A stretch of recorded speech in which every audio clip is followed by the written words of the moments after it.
अस्सलाम वालेकुम students, I am Abdul Haseeb और आप देख रहे हैं एक्सेल स्टडी सेंटर। तो जैसा कि आपको पता है कि मैट्रिक के स्टूडेंट्स के एग्ज़ाम्स स्टार्ट होने वाले हैं, तो तमाम स्टूडेंट्स को मेरी तरफ से एग्ज़ाम्स के लिए बेस्ट ऑफ लक। तो हम एग्ज़ाम्स के पॉइंट ऑफ व्यू से कुछ इंपॉर्टेंट बातें इस वीडियो में डिस्कस कर लेते हैं जो कि आपको हेल्प करेंगी आपके एग्ज़ाम्स के दौरान। तो इनमें सबसे पहली बात ये है कि आपने एग्ज़ाम्स का प्रेशर नहीं लेना। आप जैसे कि 10th क्लास के स्टूडेंट्स हैं, तो 9th क्लास में आपने बोर्ड के एग्ज़ाम्स दिए हुए हैं, आपको पता है कि पेपर्स एग्जैक्टली वैसे ही होते हैं जैसे स्कूल में होते हैं। तो बोर्ड के एग्ज़ाम्स का प्रेशर उम्मीद है कि आप पर इस साल कम होगा। तो आपने उसका फ़ायदा उठाना है और एग्ज़ाम्स में आपने काम रहना है, कूल रहना है और अपनी प्रिपरेशन को जारी रखना है।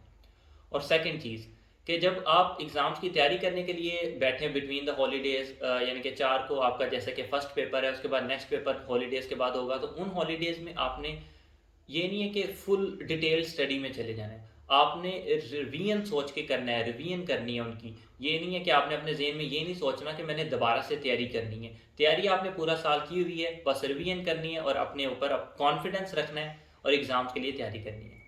थर्ड इंपॉर्टेंट चीज़ कि जब आप एग्ज़ाम सेंटर जाएँ, तो वहाँ जाकर भी आपने जो कुछ स्टूडेंट्स होते हैं कि एग्ज़ाम सेंटर में एंटर होने से पहले भी तैयारी कर रहे होते हैं, अपना पेपर पढ़ी जा रहे होते हैं और बुक्स को खोला होता है, क्रैम कर रहे होते हैं, वो आपने बिल्कुल भी नहीं करना।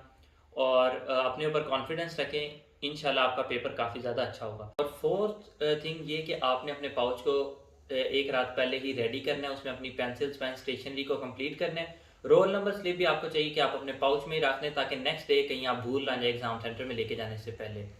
आपके पास पेंसिल्स, पेन और जितनी भी स्टेशनरी है, कोशिश करें कि जो इंपॉर्टेंट स्टेशनरी है जैसे कि पेन्स हैं, मार्कर्स हैं, वो 2-2 हों आपके पास। अगर एक कोई काम नहीं कर रही तो आप सेकंड दूसरी चीज़ से अपना काम चला लें पेपर में। Once again best of luck, आपने कॉन्फिडेंट रहना है। उम्मीद है कि आप सबके पेपर अच्छे होंगे। थैंक यू, अल्लाह हाफ़िज़।